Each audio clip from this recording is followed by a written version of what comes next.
My fiancé disappeared for 6 hours on our wedding day. If that sentence sounds like the kind of dramatic moment that only happens in movies, I need to tell you now that it does not. What happened to me was real, and it happened at the worst possible time. On our wedding day, if you have never had your entire future collapse in a single moment, you cannot understand how fast the ground disappears beneath you. We had been together for a long time, long enough to believe we knew each other, long enough to book venues, send invitations, and tell family and friends that we were building a life together. The engagement felt real, the planning felt real, the future we talked about felt real, and all of it was a cover for what he was really doing when I was not looking. The hardest part to explain to people who have never experienced a betrayal this public, this devastating, and this badly timed is how much it changes not just your present but your entire past. You start replaying old conversations, old moments, old promises, and you realize none of them were what you thought they were. You realize the person you were building a future with had already been building something else on the side. And the worst part is not the betrayal itself. It is the timing. It is the fact that it happened when I was most vulnerable, most invested, most committed to a future that he had already abandoned. What I did not understand then was how much trust can blind you to patterns you would notice in anyone else's relationship. The signs were there, the distance, the secrecy, the excuses that did not quite add up. But when you are planning a wedding, when you are focused on dates and venues and guest lists, you do not scan every interaction for danger. You assume cooperation. You assume the person standing next to you at the altar is the same person you fell in love with. You are wrong. The breaking point happened on our wedding day. I was not looking for it. I was not suspicious. I was just living my life, doing the things couples do when they are about to get married. And then I saw something, heard something, or found something that changed everything. Not gradually, not over weeks of investigation. In one moment, one sentence, one screen, one conversation. That is how betrayal usually arrives. Not with a dramatic build-up, with a single piece of information that rewrites your entire reality. There is always a physical moment when the body understands before the mind does. My hands went cold, my breathing changed. The room seemed to tilt and narrow around whatever evidence I was holding or seeing. I stood there processing information that my brain refused to fully accept, because accepting it meant accepting that the person I loved most in the world had been living a lie. And that is a pill that does not go down easily, no matter how much evidence you have. Once suspicion became evidence, I entered a phase I still do not remember fondly. It was part shock, part rage, part humiliation. The timing made everything worse. This was not a random discovery on a random Tuesday. This was on our wedding day when I was most vulnerable, most invested, most public about my commitment. The humiliation was not just private. It was shared, visible, and in some cases, witnessed by the people who mattered most to me. What made it worse was not just the act itself. It was the fact that he had been planning this, hiding this, managing this while I was planning our wedding.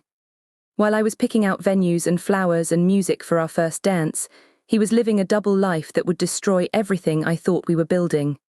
That hurt more than the betrayal itself, because it meant I was not just losing a partner. I was losing my ability to trust my own judgment about who deserved access to my life. The scale of the truth matters because it changes the emotional category of what happened. This was not a moment of weakness. This was not a mistake that could be apologized away. This was a sustained pattern of deception that required planning, coordination, and a level of emotional compartmentalization most people are not capable of. Once I understood that, I stopped asking whether the damage could be explained softly. I started asking whether I could respect myself if I stayed with someone who had shown me exactly who they were when they thought I would never find out. Even before I made any final decision, something in me had already started separating clarity from comfort. Comfort would have meant ignoring the evidence, getting through the wedding, and dealing with the fallout later when the guests were gone and the pressure was off. Clarity meant naming what was in front of me without dressing it up, even if it meant cancelling everything and facing the consequences. That shift hurt, but it also gave me back a level of internal steadiness I had been losing for a long time. Eventually there is always a confrontation whether you want one or not. When I confronted him, he did what people who get caught always do, denied, deflected, minimized, and then tried to manage the explanation.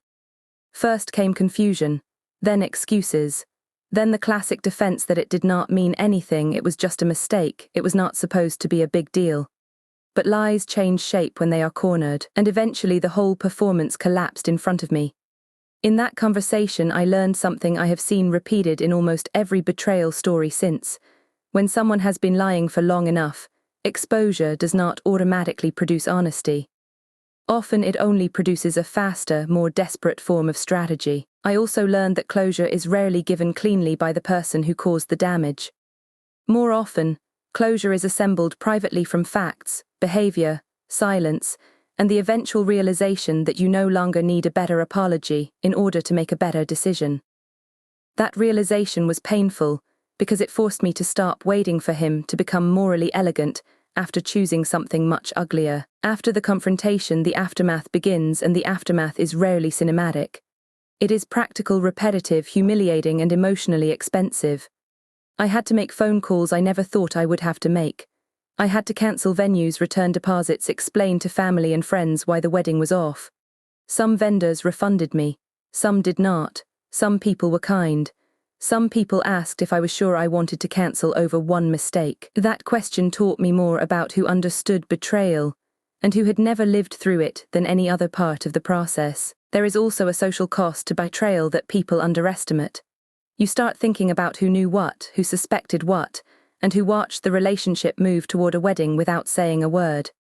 Even when no one intended to humiliate you, the mere possibility that other people saw pieces of the truth before you did can feel like a second wound.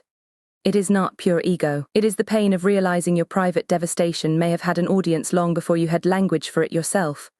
And then comes the part no one glamorizes: the paperwork, the practical decisions, the humiliating explanations, the returned gifts, the cancelled honeymoon, the dress or suit you will never wear again. Meals still have to be made. Bills still have to be paid. Work still expects your attention. Meanwhile, your mind is replaying scenes it cannot fix. That contrast between ordinary responsibility and extraordinary pain is one of the loneliest parts of the whole process. In the end, my decision was less dramatic than people imagine and more important than any single argument. I did not go through with it. I did not marry him. I did not forgive him, because forgiveness without consequence is just permission to hurt you again. I cancelled the wedding, walked away, and started rebuilding a life that no longer included someone who thought on our wedding day was the right time to destroy everything we had built. That decision did not erase grief. It simply gave grief a direction. Instead of circling endlessly around the betrayal, I began moving away from it, step by difficult step. Recovery did not begin with peace. It began with routine. I had to rebuild trust in small, unglamorous ways, by keeping promises to myself, by protecting my sleep, by speaking honestly to the people who had earned access to my life, and by refusing to keep confusing suffering with loyalty. That process was slower than I wanted and less dramatic than movies teach us to expect. But it was real, and reality mattered more to me now than performance ever could. A major part of recovery had nothing to do with him and everything to do with identity. I had to figure out who I was when I was no longer organizing my choices around a wedding, a shared apartment, or a future that had been built on a foundation of lies. That sounds abstract until you live it. Then it becomes very practical. Different mornings, different habits, different spending, different boundaries, different standards for what gets access to your time. The rebuild was not only emotional, it was structural, and that structural change is what made the healing last instead of feeling temporary. Looking back, the moment that saved my life happened at the worst possible time. But the reason it saved everything is that it forced me to see the truth before I made a permanent legal and emotional commitment to someone who had already shown me they were not capable of honoring it. I do not tell this story because I enjoy revisiting it. I tell it because there are people still living inside the version of denial I once called trust. If you are one of them, I hope you understand this. Clarity may arrive at the worst possible time, but it is still a gift. It asks whether you will keep protecting a lie because you are afraid of what truth will cost, or whether you will accept the cost and finally keep your own dignity intact. That choice is brutal.